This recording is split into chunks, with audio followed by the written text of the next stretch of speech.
আগের ভিডিওতে দেখিয়েছিলাম আমি অনলাইন থেকে শীতের গাছের কিছু সিড কিনেছিলাম। এই রকম 40টা টাইপের সিড পাঠিয়েছিল।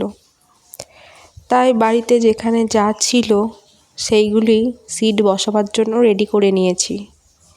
40 রকমের টব এই মুহূর্তে আমার কাছে অ্যাভেলেবেল ছিল না, তাই ছোট ভাঁড় বা কন্টেনার যেখানে যা পেয়েছি সেইগুলোকে রেডি করে নিয়েছি এবং মাঝখানে পার্টিশন করে দিয়েছি। এরপর আইসক্রিমের স্টিকে আমি প্রত্যেকটা গাছের নাম সুন্দর করে লিখে নিয়েছি, কারণ 20-25 দিন পর গাছগুলো যখন বের হবে তখন আমার মনে থাকবে না কোন টবে আমি কোন গাছের সিড বসিয়েছিলাম। আর আমি খুব সুন্দরভাবে মাটিটাকেও রেডি করে নিয়েছি, একদম ঝুরঝুরে মাটি।